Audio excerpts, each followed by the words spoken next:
வணக்கம். ஒரு சின்ன கேள்வி. நீங்க எப்போவாவது யோசிச்சிருக்கீங்களா, ரொம்ப குளிரான இடங்கள்ல கார் ரேடியேட்டர்ல இருக்கிற தண்ணி எப்படி ஐஸ் கட்டியா மாறாம இருக்கு? அதே மாதிரி கடுமையான வெயில் காலத்துல அது ஏன் சீக்கிரமா கொதிச்சு வண்டி ஓவர் ஹீட் ஆகாம இருக்கு? இது ஒரு நல்ல கேள்வி. இதுக்கு காரணம் ஆன்டிஃப்ரீஸ் அப்படின்னு சொல்ற ஒரு கெமிக்கல் தான். ஆமா, கேள்விப்பட்டிருக்கேன். ஆனா அது வெறும் தண்ணிய உறையாம மட்டும் தடுக்கல, கொதிக்காமலும் பாத்துக்கிடுது. இது எப்படி சாத்தியம்? ஆ, ரெண்டுமே வா? ஆமா, இந்த கேள்விக்கான பதில் தான் நாம இன்னைக்கு ஆழமா பார்க்க போற ஒரு முக்கியமான கான்செப்ட்ல இருக்கு. ஓகே. நாம இன்னைக்கு யூனிட் 1 சொல்யூஷன்ஸ்ல இருந்து colligative properties and determination of molar mass என்ற தலைப்பை பற்றி விரிவாக பேச போறோம். சரி, இத கொஞ்சம் விளக்கமா பார்ப்போம். இந்த டாபிக் எதுக்கு இவ்வளவு முக்கியம்னா, ஒரு புதுசா கண்டுபிடிக்கப்பட்ட கெமிக்கலோட ஐடென்டிட்டி என்னன்னே தெரியாம அதோட மோலார் மாஸ கண்டுபிடிக்க இது ஒரு அருமையான வழி. இதுவே ஒரு பெரிய விஷயம் இல்லையா? இது ஒரு டெக்னிக் மட்டும் இல்ல. இதோட அடிப்படை அறிவியல் நமக்கு புரிஞ்சா, நம்மள சுத்தி நடக்கிற பல விஷயங்களுக்கு பின்னாடி இருக்கிற காரணங்களை நம்மால விளக்க முடியும். இதுல சுவாரஸ்யமான விஷயம் என்னன்னா, நாம பார்க்க போற இந்த எல்லா ப்ராப்பர்ட்டிஸ்க்குமே அடிப்படை காரணம் ஒண்ணுதான். அதைத்தான் நாம இன்னைக்கு உடைச்சு பார்க்க போறோம். ரொம்ப அருமை. அப்போ முதல்ல இருந்தே ஆரம்பிக்கலாம். காலிகேட்டிவ் ப்ராப்பர்ட்டிஸ்னா என்னன்னு ரொம்ப எளிமையா சொல்லுங்களேன். சரி, ரொம்ப சுலபமா சொல்லணும்னா, காலிகேட்டிவ் ப்ராப்பர்ட்டிஸ் அப்படிங்கிறது ஒரு சொல்யூஷனோட சில குறிப்பிட்ட பண்புகள்.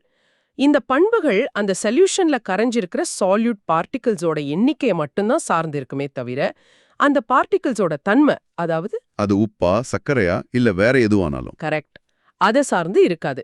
சுருக்கமா சொன்னா, எத்தனை பேர் இருக்காங்க என்பதுதான் முக்கியம், யார் இருக்காங்க என்பது முக்கியம் இல்ல. ஓகே, இத இன்னும் கொஞ்சம் கம்பேர் பண்ணி பார்க்கலாமா? இப்போ ஒரு பியூர் வாட்டர் மாலிக்யூல் இருக்குன்னு வச்சுப்போம். அது 0 டிகிரி செல்சியஸ்ல ஐஸ் கட்டியா மாறலாமா, இல்ல லிக்விடாவே இருக்கலாமான்னு ஒரு சின்ன குழப்பத்துல இருக்கு. இப்போ அந்த தண்ணியில நாம கொஞ்சம் உப்பை கலக்கிறோம். உடனே அந்த வாட்டர் மாலிக்யூலை சுத்தி உப்புல இருந்து வந்த Na+ மற்றும் Cl- அயான்ஸ் ஒரு கூட்டம் மாதிரி நின்னுக்குது. இதனால அந்த வாட்டர் மாலிக்யூலால முன்னாடி மாதிரி சுலகமா மத்த வாட்டர் மாலிக்யூல்ஸ் கூட சேர்ந்து ஒரு ஐஸ் கிறிஸ்டலா மாற முடியல. அது இந்த சால்ட் அயான்ஸ் கூட இன்டராக்ட் பண்றதுல ஒரு மாதிரி டிஸ்ட்ராக்ட் ஆயிடுது. சரியா சொன்னீங்க. ஆமா, இந்த டிஸ்ட்ராக்ஷன்னால நாம டெம்பரேச்சரை இன்னும் குறைச்சாதான், அதாவது அந்த அயான்ஸோட குறுக்கீட்டு மீறி அந்த வாட்டர் மாலிக்யூல்ஸ் ஒன்னு சேர்ந்து ஐஸா மாற முடியும். ஓ, அதனால தான் ஃப்ரீசிங் பாயிண்ட் 0 டிகிரி செல்சியஸ்ல இருந்து மைனஸ்ல போகுது. இதுக்கு பேரு தான் ஃப்ரீசிங் பாயிண்ட் டிப்ரெஷன். எக்ஸாக்ட்லி. சரி, நீங்க சொல்றது புரியுது. ஆனா மாலிகுலர் லெவல்ல, அதாவது அணுக்கள் அளவுல உண்மையில என்ன நடக்குது? நல்ல கேள்வி. நாம ஒரு நான் வாலடைல் சொல்யூட்ட, அதாவது எளிதில் ஆவியாகாத ஒரு பொருளை ஒரு சால்வெண்ட்ல சேர்க்கும்போது அது அந்த சால்வெண்டோட கெமிக்கல் பொட்டன்ஷியலை குறைக்குது. ஒரு நிமிஷம், கெமிக்கல் பொட்டன்ஷியல்னு சொல்றீங்க. அது கேட்கறதுக்கு கொஞ்சம் கடினமா இருக்கு. சாதாரண கேட்கறவங்களுக்கு புரியுற மாதிரி அது என்னன்னு சுருக்கமா சொல்ல முடியுமா? கட்டாயமா. கெமிக்கல் பொட்டன்ஷியலை ஒரு மாலிக்யூலுக்கு இருக்கிற தப்பிச்சு போறதுக்கான ஆற்றல் இல்லனா எஸ்கேப் டெண்டன்சின்னு கற்பனை பண்ணிக்கலாம். Okay, escape tendency. ஆமா, பியோர் லிக்விட்ல இருக்கிற வாட்டர் மாலிக்யூல்ஸ்க்கு ஆவியா தப்பிச்சு போறதுக்கான ஆற்றல் அதிகமா இருக்கும். ஆனா நீங்க சொல்யூட் பார்ட்டிகிள்ஸை சேர்க்கும்போது அதுங்க வாட்டர் மாலிக்யூல்ஸை பிடிச்சு வச்சுக்கிற மாதிரி ஒரு ஆக்கர்ஷணத்தை உருவாக்குது. அப்போ தப்பிச்சு போறது கஷ்டம். அதேதான். இதனால வாட்டர் மாலிக்யூல்ஸோட தப்பிச்சு போற ஆற்றல், அதாவது கெமிக்கல் பொட்டென்ஷியல் குறையுது. இந்த ஆற்றல் குறையறதால ஃப்ரீசிங் மற்றும் பாயிலிங்கான சமநிலை பாதிக்கப்படுது. இதனால தான் ஃப்ரீசிங் பாயிண்ட் குறையுது, பாயிலிங் பாயிண்ட் அதிகமாகுது. அப்போ இதுதான் அடிப்படையான காரணமா? சரி, இதுக்கான ஒரு முறையான டெஃபினிஷன் என்ன? எக்ஸாம்ல எழுதுற மாதிரி. இதை நீங்க தெளிவா ஞாபகம் வச்சுக்கலாம். Colligative properties are physical properties of solutions that depend on the number of dissolved solute particles, not on their identity. இதுல 4 முக்கியமான ப்ராப்பர்ட்டிஸ் இருக்கு. Vapor pressure lowering, boiling point elevation, freezing point depression and osmotic pressure. இதுல ஒரு பொதுவான தப்பு நடக்க வாய்ப்பு இருக்கே. நிறைய பேர் நாம என்ன கெமிக்கலை சேர்க்கிறோன்னு ரொம்ப முக்கியம்னு நினைப்பாங்க இல்லையா? ஒரு ஸ்பூன் உப்புக்கும் ஒரு ஸ்பூன் சர்க்கரைக்கும் ஒரே விளைவு தான் இருக்குமா? மிக சரியான கேள்வி. இதுதான் இதுல இருக்கிற முக்கியமான புரிதல். நீங்க ஒன்னு நினைவில வச்சுக்கணும். நாம சேர்க்கிற பொருள் உப்பா இருந்தாலும் சரி, சர்க்கரையா இருந்தாலும் சரி, பாயிலிங் பாயிண்ட் இல்லனா ஃப்ரீசிங் பாயிண்ட்ல வர்ற மாற்றம் அதுல மொத்தமா எத்தனை பார்ட்டிகிள்ஸ் கரைஞ்சிருக்குங்கிறத மட்டும்தான் பொறுத்துது. ஆனா இங்க ஒரு சின்ன ட்விஸ்ட் இருக்கு. அதை நாம அப்புறமா ஐ ஃபேக்டர் பத்தி பேசும்போது பார்ப்போம். இப்போதைக்கு எண்ணிக்கை தான் முக்கியம்னு ஞாபகம் வச்சுக்கோங்க. புரியுது. இதை இன்னும் சுலபமா ஞாபகம் வச்சுக்க ஏதாவது அனாலஜி இருக்கா? இருக்கு. ஒரு குளிர்காலத்துல ஒரு ஸ்விம்மிங் பூல கற்பனை பண்ணிக்கோங்க. சரி. அந்த பூல்ல ஆளே இல்லைன்னா தண்ணி 0 டிகிரி செல்சியஸ்ல ஃப்ரீஸ் ஆக ஆரம்பிக்கும். ஆனா அதே பூல்ல ஒரு 100 ஸ்விம்மர்ஸ், அதாவது நீச்சல் அடிக்கிறவங்க இருந்தா என்ன ஆகும்? அவங்க அங்கேயும் இங்கேயும் நீந்திட்டே இருப்பாங்க. ஆமா, அவங்க அங்கேயும் நீந்திட்டு ஐஸ் கிறிஸ்டல் ஒழுங்கா ஃபார்ம் ஆகுறத தடுப்பாங்க, அதாவது டிஸ்டர்ப் பண்ணுவாங்க. ஆமா, அவங்க நகர்ந்துகிட்டே இருக்கிறதால பனி அமைதியா இருக்காது. அதேதான். அதனால நீங்க டெம்பரேச்சரை இன்னும் நல்லா குறைச்சாதான் அந்த ஸ்விம்மர்ஸோட டிஸ்டர்ப்ஷனை மீறி ஐஸ் ஃபார்ம் ஆகும். ஓ. எவ்ளோ ஸ்விம்மர்ஸ் இருக்காங்களோ அவ்ளோ டிஸ்ரப்ஷன் இருக்கும். ஸ்விம்மர்ஸ் யாருங்கிறது முக்கியம் இல்ல, அவங்களோட எண்ணிக்கை தான் முக்கியம். இதுதான் காலிகேட்டிவ் ப்ராப்பர்ட்டிஸ். இந்த அனாலஜி ரொம்ப நல்லா இருக்கு. ஆனா ஒரு சந்தேகம், ஒரு பெரிய பலசாலியான ஸ்விம்மருக்கும் ஒரு சின்ன குழந்தைக்கும் வித்தியாசம் இல்லையா? அதாவது சால்யூட் பார்ட்டிகளோட சைஸு இல்ல மாஸ் ஒரு பங்கு வகிக்காதா? ரொம்ப புத்திசாலித்தனமான கேள்வி. காலிகேட்டிவ் ப்ராப்பர்ட்டிஸை பொறுத்த வரைக்கும் இல்ல. ஒரு பார்ட்டிகல் எவ்ளோ பெருசா இருக்கு, எவ்ளோ கனமா இருக்குங்கிறதெல்லாம் முக்கியம் இல்ல. அது ஒரு தடையா அங்க இருக்குதா இல்லையா, அப்படி எத்தனை தடைகள் இருக்குங்கிறது மட்டும்தான் முக்கியம். ஏன்னா இது தெர்மோடைனாமிக்ஸ் சம்பந்தப்பட்டது. ஒரு சிஸ்டமோட ரேண்டம்னஸ், அதாவது என்ட்ரோபியை தான் இந்த பார்ட்டிகல்ஸ் அதிகரிக்குது. சரி, இந்த கான்செப்ட் வேன் உருவாக்கப்படுது? இதுக்கு பின்னாடி ஒரு வரலாறு இருக்குமே. ஆமா, ஒரு முக்கியமான காரணம் இருக்கு. பழைய காலத்துல கெமிஸ்ட்ஸ் ஒரு புதுசா கண்டுபிடிச்ச காம்பவுண்டோட மோலார் மாஸை கண்டுபிடிக்க ரொம்ப கஷ்டப்பட்டாங்க. காலிகேட்டிவ் ப்ராப்பர்ட்டிஸ் இந்த வேலையை ரொம்ப சுலபமாக்கிடுச்சு. ஒரு தெரியாத காம்பவுண்ட ஒரு சால்வெண்ட்ல கரைச்சு அதோட ஃப்ரீசிங் பாயிண்ட் எவ்ளோ குறையுதுன்னு மெஷர் பண்ணாலே போதும். அதோட மோலார் மாஸை ஒரு சிம்பிள் ஃபார்முலா வச்சு கண்டுபிடிச்சிடலாமா? ஆமா, இது ஒரு மேஜிக் ட்ரிக் மாதிரி தான். அப்படியா? அப்போ ஒரு தெரியாத பொருளை எடுத்து தண்ணியில கலந்து அந்த தண்ணி எவ்வளவு தாமதமா ஃப்ரீஸ் ஆகுதுன்னு பார்த்தாலே போதும், அந்த பொருளோட மூலக்கூறு எடை என்னன்னு கண்டுபிடிச்சிடலாமா? ஒரு விதத்துல அப்படிதான். இது ஒரு மிகப்பெரிய மாற்றத்தை ஏற்படுத்தியது. இதுக்கு முன்னாடி ஒரு பொருளோட மோலார் மாஸை கண்டுபிடிக்க அதை உடைச்சு அதுல என்னென்ன எலிமெண்ட்ஸ் இருக்குன்னு பார்க்கணும். ஆனா இந்த மெத்தட் அந்த பொருளை சேதப்படுத்தாமலேயே அதோட ஒரு முக்கியமான ப்ராப்பர்ட்டியை சொல்லுச்சு. அதனாலதான் ஜேக்கபஸ் வான் ஹாஃப் இந்த தியோரிக்காக நோபல் பிரைஸ் வாங்கினார். ஏன்னா இது கெமிஸ்ட்ரிய ஒரு பிரிடிக்டிவ் சயின்ஸா மாத்துச்சு. இத மனசுல இன்னும் ஆழமா பதிய வைக்க ஒரு மென்டல் இமேஜ் மாதிரி சொல்ல முடியுமா? கண்டிப்பா. எல்லாரும் கண்ணை மூடி இதை கற்பனை பண்ணி பாருங்க. ஒரு பீக்கர்ல பியூர் வாட்டர் இருக்கு. டெம்பரேச்சர் சரியா 0 டிகிரி செல்சியஸ். தண்ணியோட மேற்பரப்புல சின்ன சின்ன ஐஸ் கிறிஸ்டல்ஸ் மெதுவா ஃபார்ம் ஆக ஆரம்பிக்குது. இப்போ அந்த பீக்கருக்குள்ள நாமோ ஒரு ஸ்பூன் உப்பை போடுறோம். சரி. போட்ட உடனே அந்த உப்பு Na+ மற்றும் Cl- அயான்ஸா பிரியுது. இந்த அயான்ஸ் தண்ணிக்குள்ள பரவி ஒவ்வொரு வாட்டர் மாலிக்யூலையும் சுத்தி ஒரு கூட்டம் மாதிரி நின்னுக்குது. ஓகே, ஒரு பாதுகாப்பு வளையம் மாதிரி. ஆமா, இதனால இப்போ ஃப்ரீயா இருக்கிற வாட்டர் மாலிக்யூல்ஸால அந்த ஐஸ் கிறிஸ்டல் கூட போய் பாண்ட் ஆக முடியல. நாம டெம்பரேச்சரை -1 டிகிரி, -2 டிகிரின்னு குறைக்கிறோம், ஆனாலும் ஐஸ் ஃபார்ம் ஆகல. கடைசியா -5 டிகிரில தெர்மல் எனர்ஜி ரொம்ப குறைஞ்சு அந்த சால்ட் அயான்ஸோட டிஸ்ரப்டிவ் பவரை மீறி வாட்டர் மாலிக்யூல்ஸ் ஒன்னு சேர்ந்து ஐஸா மாறுது.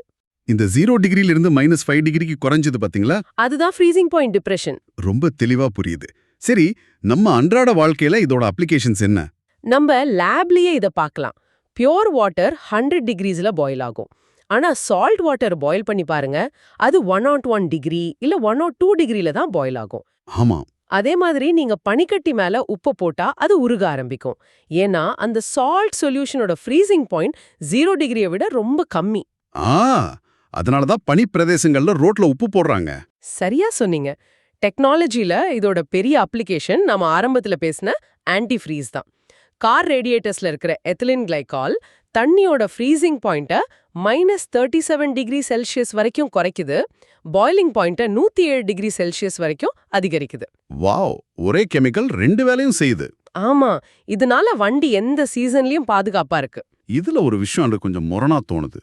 ஒரு தண்ணியில நாம ஒரு பொருளை சேர்க்கும்போது அது இன்னும் கனமா இல்ல அடர்த்தியா ஆகுது.